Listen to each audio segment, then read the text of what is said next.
नागपूरमधील एका ठिकाणी एका परिसरामध्ये राहणारी एक विवाहित महिला होती. श्रीमंत घरातील होती आणि ती महिला तिच्या मैत्रिणींबरोबर किट्टी पार्टीला सुद्धा जात होती. आता किट्टी पार्टीला जात असल्यामुळं तिला बराच वेळ त्या ठिकाणी होत होता. कधी कधी संपूर्ण रात्र होत होती आणि ती पहाटे घरी येत होती.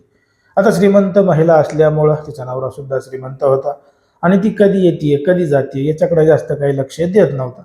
पण मात्र अशाच एका दरम्यान एका किट्टी पार्टीमध्ये त्या महिलेची ओळख एका जिगोलो व्यक्तीसोबत झाली. जिगोला म्हणजे जे पुरुष, जे तरुण, जे पैसे घेऊन देह व्यापार करतात, अशा तरुणांना प्ले बॉय किंवा जिगोलो म्हणतात. अशा व्यक्तीबरोबर त्या महिलेची एका किट्टी पार्टीमध्ये मोठ्या हॉटेलमध्ये ओळख होते. ओळखीचं रूपांतर मैत्रीमध्ये होतं आणि मग ती महिला त्या तरुणाचा त्या ठिकाणी नंबर घेते. मग नंबर घेतल्यानंतर जेव्हा जेव्हा त्या महिलेच्या मनामध्ये येत होतं तेव्हा तेव्हा ती त्या तरुणाला पैसे देऊन बोलवून घेत होती आणि त्याच्यासोबत अनेक दिवस रात्रसुद्धा रंगीन करत होती. पण मात्र नेहमी तिला घराबाहेर जाण्यासाठी नवऱ्याला वेगवेगळे कारण सांगावं लागायचे. म्हणून तिनं एक वेगळीच आयडिया लढवली होती आणि जेव्हा तिला त्या पुरुषाला तरुणाला भेटायला जायचंय तेव्हा ती तिच्या नवऱ्याला झोपेच्या गोळ्या द्यायची आणि मध्यरात्री लॉजवर निघून जायची. मात्र जेव्हा या संपूर्ण प्रकरणाची माहिती तिच्या नवऱ्याला समजली तेव्हा मात्र घडलं होतं आणि दडलं होतं एक धक्कादायक प्रकरण, धक्कादायक घटना. नेमकं काय आहे संपूर्ण प्रकरण, कुठं घडली ही घटना, हे आपलं अगदी सविस्तरपणे बघायचंय.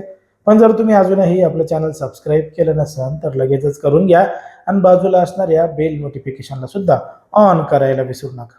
आता ही जी संपूर्ण घडलेली घटना आहे ती आहे नागपूरमधील वर्धा रोडवर असणाऱ्या एका मोठ्या हॉटेलमध्ये घडलेली संपूर्ण घटना आहे.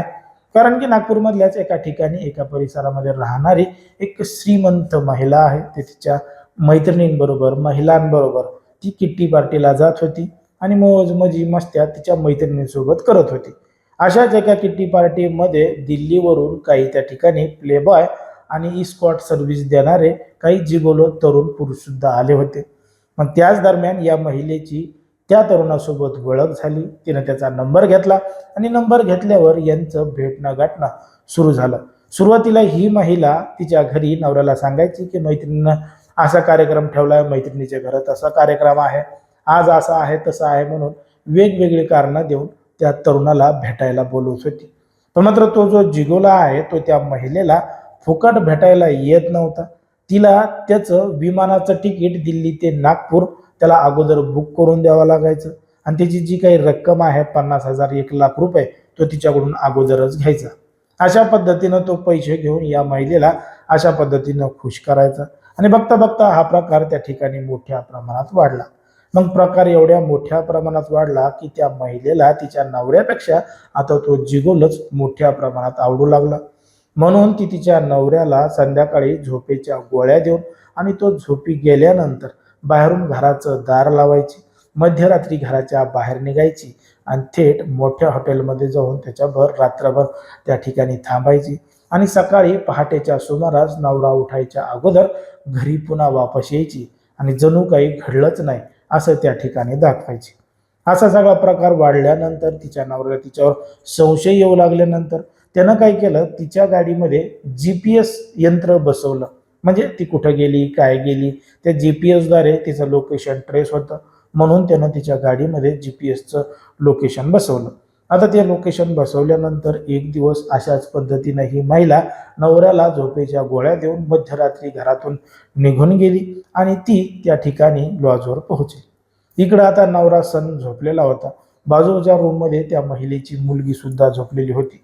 पण मात्र अचानक तिला मध्यरात्र जाग आल्यानंतर आई कुठे, आई कुठे म्हणून तिनं तिच्या वडिलाला जाऊन उठवलं. तेव्हा समजलं की तिची आई घरामध्ये नाही. तेव्हा त्या नवऱ्यानं मध्यरात्री उठून पाहिलं, मोबाईल तपासला, त्याचं लोकेशन तपासलं. तेव्हा समजलं की नागपूरमधल्या वर्धा रोडवर एक मोठं हॉटेल आहे. त्या हॉटेलच्या पार्किंगमध्ये त्या गाडीचं लोकेशन आहे.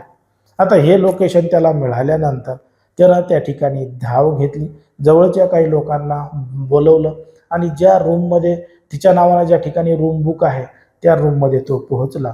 तेव्हा त्याला स्वतःची बायको नको त्या पुरुषासोबत नको त्या अवस्थेमध्ये दिसली. आता हा सगळा प्रकार त्या ठिकाणी घडल्यानंतर त्यानं त्याच्या बायकोला सोबत न ठेवण्याचा निर्णय घेतला समाजामध्ये बदनामी होईल म्हणून त्यानं तिच्यावर गुन्हा दाखल केला नाही, पण मात्र तिला तिच्या माहेरी नेऊन घातलं. पण मात्र या संपूर्ण प्रकरणाची चर्चा त्या हॉटेलमध्ये परिसरामध्ये मोठ्या प्रमाणात गाजत असल्यामुळं वर्तमानपत्रामध्ये सुद्धा ही बातमी प्रसारित झाली आहे आणि त्याच आधारे आपण तुम्हाला ही संपूर्ण कथा कहाणी सांगितलेली आहे. आता श्रीमंत महिला होती, विवाहित होती, सुखाचा संसार सुरू होता, पण मात्र तिला सुद्धा अशा पद्धतीचा नाद लागल्यामुळं तिचा नवरा आता मोठ्या प्रमाणात बेजार झाला होता. आता ज्या पद्धतीनं अशा संपूर्ण घटना घडतायत त्या नेमक्या कशामुळे घडतायत, का घडतायत ते तुम्ही अगदी स्पष्टपणे कमेंटमध्ये सांगा. कारण की कोणाच्याही भावना दुखवणं, कोणाचंही मन दुखवणं हा आपला उद्देश नाही. समाजामध्ये जे घडतंय आणि मीडियामध्ये जे दिसते तेच सांगायचं काम आपण या ठिकाणी करत असतो. लोकांना सावध आणि सतर्क राहण्यात सुद्धा आवाहन करत असतो.